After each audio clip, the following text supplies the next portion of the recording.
ನಮಸ್ಕಾರ ವೀಕ್ಷಕರೇ, ನಾನು ನಾಗರಾಜ್ ಬಿ ಎಫ್ ಚಂದ್ರ.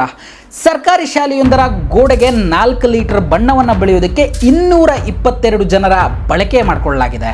ಹಾಗೆ ಮತ್ತೊಂದು ಸರ್ಕಾರಿ ಶಾಲೆಯಲ್ಲಿ 20 ಕಿಟಕಿ 4 ಬಾಗಿಲಿಗೆ ಬಣ್ಣವನ್ನು ಬಳಿಯೋದಕ್ಕೆ ಬರೋಬ್ಬರಿ 425 ಜನರನ್ನು ಬಳಕೆ ಮಾಡಿಕೊಳ್ಳಲಾಗಿದೆ. ಹಾಗಾದರೆ ಇವರೇನು ಸಾಕ್ಷಾತ್ ರವಿವರ್ಮನನ್ನು ಕರೆಸಿ ಆ ಶಾಲೆಗಳಲ್ಲಿ ಚಿತ್ತಾರಗಳನ್ನು ಬಿಡಿಸ್ತಾ ಇದ್ದಾರಾ, ಬಣ್ಣಗಳನ್ನು ಬಿಡಿಸ್ತಾ ಇದ್ದಾರೆ ಅನ್ನೋ ಅನುಮಾನ ನಿಮಗೆ ಬಂದಿದ್ದರೆ ಖಂಡಿತವಾಗ್ಲೂ ನಿಮ್ಮ ಅನುಮಾನ ಸುಳ್ಳು. ಇದು ಸರ್ಕಾರಿ ಶಾಲೆಯೊಂದರಲ್ಲಿ ಬಿಲ್ ಮಾಡಿಸ್ಕೊಳ್ಳೋದಕ್ಕೆ ತೋರಿಸಿರ್ತಕ್ಕಂಥ ಲೆಕ್ಕ. ಹಾಗಾದರೆ ಇದು ಆಗಿರೋದಲ್ಲಿ ಈ ರೀತಿಯಾಗಿ ನೂರಾರು ಜನರ ಲೆಕ್ಕವನ್ನು ತೋರಿಸಿ ಎಷ್ಟು ಲಕ್ಷವನ್ನು ದೋಚಿದ್ರು, ಸರ್ಕಾರದ ಮಟ್ಟದಲ್ಲಿ ಈ ರೀತಿಯ ಅವ್ಯವಹಾರಗಳು ಆಗ್ತಾ ಇದ್ರು, ಅಲ್ಲಿಯ ಸರ್ಕಾರಿ ಅಧಿಕಾರಿಗಳು ಕಣ್ಮುಚ್ಕೊಂಡು ಕೊಳ್ತಿರೋದು ಯಾಕೆ? ಈ ಎಲ್ಲ ಮಾಹಿತಿಯನ್ನು ಹೇಳ್ತೀವಿ. ಸಂಪೂರ್ಣವಾಗಿ ವಿಡಿಯೋನ ನೋಡ್ತಾ ಹೋಗಿ.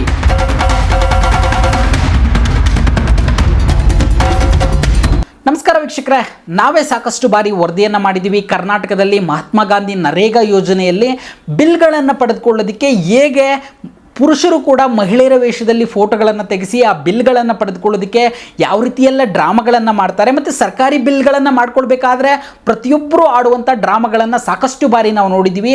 ಆದರೆ ನಾವು ಇವತ್ತು ಹೇಳ್ತಾ ಇರ್ತಕ್ಕಂಥ ಸ್ಟೋರಿ ಆಗಿರ್ತಕ್ಕಂಥದ್ದು ಮಧ್ಯಪ್ರದೇಶದಲ್ಲಿ 2 ಸರ್ಕಾರಿ ಶಾಲೆಗಳಿಗೆ ಸಂಬಂಧಿಸಿದಂತೆ ಅಲ್ಲಿ ಆ ಒಂದು ಶಾಲೆಗಳಿಗೆ ಬಣ್ಣ ಬಳಿಯೋದಕ್ಕೆ ಒಂದು ಕಾಂಟ್ರಾಕ್ಟನ್ನು ತೆಗೆದುಕೊಂಡಿದ್ದಂಥ ಕಂಪನಿ ನೀಡಿದಂಥ ಬಿಲ್ಗಳು ಈಗ ಸಾಮಾಜಿಕ ಜಾಲತಾಣಗಳಲ್ಲಿ ಸಾಕಷ್ಟು ವೈರಲ್ ಆಗ್ತಾ ಇರ್ತಕ್ಕಂಥದ್ದು. ಈ ಬಿಲ್ಗಳನ್ನು ನೋಡಿದ ಮೇಲೆ ಈ ರೀತಿಯಾಗಿಯೂ ಸರ್ಕಾರದಿಂದ ಹಣವನ್ನು ಕಸಿದುಕೊಳ್ಳಬಹುದಾ ಅಥವಾ ಹಣವನ್ನು ಸರ್ಕಾರಕ್ಕೆ ವಂಚಿಸಬಹುದಾ ಅನ್ನೋ ಒಂದು ದೊಡ್ಡ ಚರ್ಚೆ ಈಗ ಸೋಷಿಯಲ್ ಮೀಡಿಯಾದಲ್ಲಿ ನಡೀತಾ ಇರ್ತಕ್ಕಂಥದ್ದು.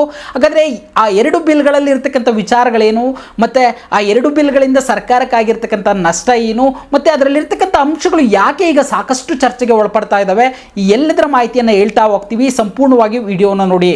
ಹೌದು ವೀಕ್ಷಕರೇ, ಮಧ್ಯಪ್ರದೇಶದ ಶಾಡೋಕ್ ಜಿಲ್ಲೆಯ ಸರ್ಕಾರಿ ಶಾಲೆಗಳಿಗೆ ಒಂದು ಬಣ್ಣವನ್ನು ಬಳಿಯೋ ಕೆಲಸವನ್ನು ಅಲ್ಲಿಯ ಒಂದು ಸುಧಾರಕ್ ಕನ್ಸ್ಟ್ರಕ್ಷನ್ ಅನ್ನೋ ಒಂದು ಕಂಪನಿ ಗುತ್ತಿಗೆಯನ್ನು ಪಡೆದುಕೊಂಡಿದೆ.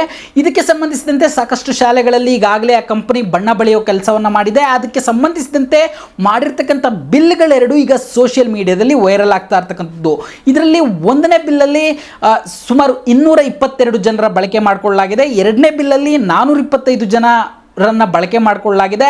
ಇವರ ಒಟ್ಟು ಮೊತ್ತ ಸುಮಾರು 2.5 ಲಕ್ಷದಷ್ಟು, ಇವರಿಗೆ ವಹಿಸಿರ್ತಕ್ಕಂಥ ಕೂಲಿ ಮೊತ್ತ 2.5 ಲಕ್ಷದಷ್ಟು ಅಂತೇಳಿ ಹೇಳ್ತಾ ಇರ್ತಕ್ಕಂಥದ್ದು. ಹಾಗಾದರೆ ಇವರು ಎಷ್ಟು ದೊಡ್ಡ ಶಾಲೆಗೆ ಬಣ್ಣವನ್ನು ಹೊಡೆದ್ರು, ಇನ್ನೆಷ್ಟು ಕಾಮಗಾರಿಯನ್ನು ನಡೆಸಿದ್ರು ಅಂತ ನೀವು ಯೋಚನೆ ಮಾಡ್ತಾ ಇದ್ರೆ ಖಂಡಿತವಾಗಲೂ ನಿಮ್ಮ ಊಹೆ ತಪ್ಪು. ಇವರು ಕೇವಲ ಒಂದು ಶಾಲೆಯ ಒಂದು ಗೋಡೆಗೆ 4 ಲೀಟರ್ ಬಣ್ಣ, ಮತ್ತೊಂದು ಶಾಲೆಯ ಗೋಡೆಗೆ ಸಂಬಂಧಿಸಿದ ಅಥವಾ ಕಿಟಕಿಗಳು ಮತ್ತು ಬಾಗಿಲಿಗೆ ಸಂಬಂಧಿಸಿದಂತೆ ಬಣ್ಣ ಹೊಡೆಯೋದಕ್ಕೆ 20 ಲೀಟರ್, ಒಟ್ಟು 24 ಲೀಟರ್ ಬಣ್ಣವನ್ನು ಹೊಡೆಯೋದಕ್ಕೆ ಈ ರೀತಿಯಾಗಿ 2 ಶಾಲೆಗಳಿಗೆ 24 ಲೀಟರ್ ಬಣ್ಣ ಹೊಡೆಯೋದಕ್ಕೆ ಇವರು ಬಳಕೆ ಮಾಡಿರ್ತಕ್ಕಂಥ ಕಾರ್ಮಿಕರ ಸಂಖ್ಯೆ 647 ಅಂದರೆ ನೀವು ನಂಬಲೇಬೇಕು. ಎಸ್, ಬಿಲ್ ಸಖಂಡಿ ಅಂತೇಳಿ ಒಂದು ಗ್ರಾಮ, ಆ ಗ್ರಾಮದಲ್ಲಿರ್ತಕ್ಕಂಥ ಒಂದು ಗೋಡೆಗೆ ಬಣ್ಣವನ್ನು ಹೊಡೆಯೋದಕ್ಕೆ ತಯಾರಿಸಿರ್ತಕ್ಕಂಥ ಬಿಲ್ ಏನಂತಂದರೆ ಸುಮಾರು 4 ಲೀಟರ್ ಬಣ್ಣವನ್ನು ಈ ಒಂದು ಗೋಡೆಗೆ ಬಳಿಯಲಾಗಿದೆ. ಇದಕ್ಕೆ ಸಂಬಂಧಿಸಿದಂತೆ 165 ಜನ ಕಾರ್ಮಿಕರ ಕೆಲಸ ಮಾಡಿದ್ದಾರೆ, 65 ಜನ ಮೇಸ್ತ್ರಿಗಳು ಕೆಲಸ ಮಾಡಿದ್ದಾರೆ. ಇವ್ರಿಗೆ ಆಗಿರ್ತಕ್ಕಂಥ ಒಟ್ಟು ಕೂಲಿ ಮೊತ್ತ 1,07,000 ಅಂತಂತೇಳಿ ಒಂದು ಬಿಲ್ಲನ್ನು ತಯಾರಿ ಮಾಡಿರ್ತಕ್ಕಂಥದ್ದು. ಇದು ಒಂದು ಬೆಳವಣಿಗೆ. ಆದರೆ ಮತ್ತೊಂದು ಬೆಳವಣಿಗೆಯಲ್ಲಿ ಅದೇ ಜಿಲ್ಲೆಯ ನಿಪಾನಿ ಎನ್ನುವ ಜಾಗದ ಸರ್ಕಾರಿ ಶಾಲೆಗೆ ಸಂಬಂಧಿಸಿದಂತೆ ಒಂದು 10-20 ಕಿಟಕಿಗಳು ಮತ್ತು ಒಂದು 4 ಬಾಗಿಲುಗಳು ಇರ್ತವೆ. ಇದಕ್ಕೆ ಸುಮಾರು 20 ಲೀಟರ್ಷ್ಟು ಬಣ್ಣವನ್ನು ಹೊಡಿಬೇಕಾಗಿರುತ್ತೆ. ಇದಕ್ಕೆ ಬಳಕೆ ಆಗುವಂಥ ಜನಸಂಖ್ಯೆಯನ್ನು ನೀವು ಕೇಳಿಬಿಟ್ರೆ ನಿಜಕ್ಕೂ ಬೆಚ್ಚಿ ಬೀಳ್ತೀರಾ. ಯಾಕಂತಂದರೆ ಈ ಒಂದು ಕಾರ್ಯಕ್ಕೆ ಅಲ್ಲಿ ಬಳಸ್ಕೊಳ್ಳುವಂಥದ್ದು 275 ಜನ ಕಾರ್ಮಿಕರು ಬಳಕೆ ಆಗ್ತಾರೆ, 150 ಜನ ಮೇಸ್ತ್ರಿಗಳು ಬಳಕೆ ಆಗ್ತಾರೆ. ಇವರ ಕೂಲಿ ಮೊತ್ತ 2,37,000 ಆಗುವಂಥದ್ದು. ಈ ರೀತಿಯಾಗಿ ಬಿಲ್ಗಳನ್ನು ಸೃಷ್ಟಿ ಮಾಡಿದ್ದಾರೆ. ಇದರಲ್ಲಿ ಇನ್ನೂ ಮತ್ತೊಂದು ಬಹಳ ಸ್ವಾರಸ್ಯಕರ ವಿಚಾರ ಇದೆ. ಅದೇನಂತಂದರೆ ಈ ಒಂದು ಪೇಂಟಿಂಗ್ ಮಾಡುವಂಥ ಕೆಲಸ ಆಗುವಂಥದ್ದು ಮೇ ತಿಂಗಳ ಅಂತ್ಯಕ್ಕೆ ಕಾಮಗಾರಿ ಮುಗಿದಿದೆ, ಬಣ್ಣವನ್ನು ಹೊಡೆಯಲಾಗಿದೆ ಅಂತಂತೇಳಿ ಬಿಲ್ ತಯಾರಾಗುತ್ತೆ. ಆದರೆ ಏನು ಸಂಬಂಧಪಟ್ಟ ಶಾಲೆಗಳಿಂದ ಏಪ್ರಿಲ್ ತಿಂಗಳಲ್ಲಿ ಈ ಬಿಲ್ಗಳಿಗೆ ಅನುಮತಿ ಕೊಟ್ಟಿರ್ತಕ್ಕಂಥ ದಿನಾಂಕವನ್ನು ಬಿಲ್ಗಳಲ್ಲಿ ನಮೂದು ಮಾಡಿರ್ತಕ್ಕಂಥದ್ದು. ಇದನ್ನು ನೋಡ್ತಾ ಇದ್ರೆ ಬಹಳ ಸ್ಪಷ್ಟವಾಗಿ ಗೊತ್ತಾಗ್ತಾ ಇರ್ತಕ್ಕಂಥದ್ದು ಏನಂತಂದರೆ ಸರ್ಕಾರದ ಕಣ್ಣಿಗೆ ಮಣ್ಣೆರಚಿ ದುಡ್ಡನ್ನು ಮಾಡ್ಕೊಳ್ಳೋದಕ್ಕೆ ಬಳಸಿರ್ತಕ್ಕಂಥ ತಂತ್ರ ಅಂತೇಳಿ. ಇನ್ನು ಇವು ಎರಡೂ ಬಿಲ್ಗಳು ಸೋಷಿಯಲ್ ಮೀಡಿಯಾದಲ್ಲಿ ವೈರಲ್ ಆಗ್ತಾ ಇದ್ದಂಗೆ ಸಾಕಷ್ಟು ಜನ ಸಾಕಷ್ಟು ರೀತಿಯಲ್ಲಿ ಚರ್ಚೆ ಮಾಡ್ತಾ ಇರೋದ್ರಿಂದ ಆ ಒಂದು ಜಿಲ್ಲೆಯ ಒಂದು ಶಿಕ್ಷಣಾಧಿಕಾರಿಗಳು ಕೂಡಲೇ ತನಿಖೆಗೆ ಆದೇಶವನ್ನು ಕೊಟ್ಟಿರ್ತಕ್ಕಂಥದ್ದು. ಆದರೆ ಇಲ್ಲಿ ವಿಪರ್ಯಾಸದ ಸಂಗತಿ ಏನಂತಂದರೆ ಇಷ್ಟು ಚಂದ್ರನಲ್ಲಿಗೆ ಮಂಗಳನಲ್ಲಿಗೆ ನಾವೆಲ್ಲ ಹೋಗ್ತಾ ಇದ್ದೀವಿ, ಆದರೆ ಕೆಲವೊಂದು ಹಳ್ಳಿಗಳಲ್ಲಿ ಇನ್ನೂ ಯಾವ ರೀತಿಯ ಭ್ರಷ್ಟಾಚಾರ ನಿಂತಿದೆ, ಎಲ್ಲಿಗೆ ಸಾಗ್ತಾ ಇದೆ ಭಾರತ ಅನ್ನೋ ಪ್ರಶ್ನೆ ಕೂಡ ದೊಡ್ಡ ಮಟ್ಟದಲ್ಲಿ ಉಟ್ಕೊಳ್ಳುವಂಥದ್ದು.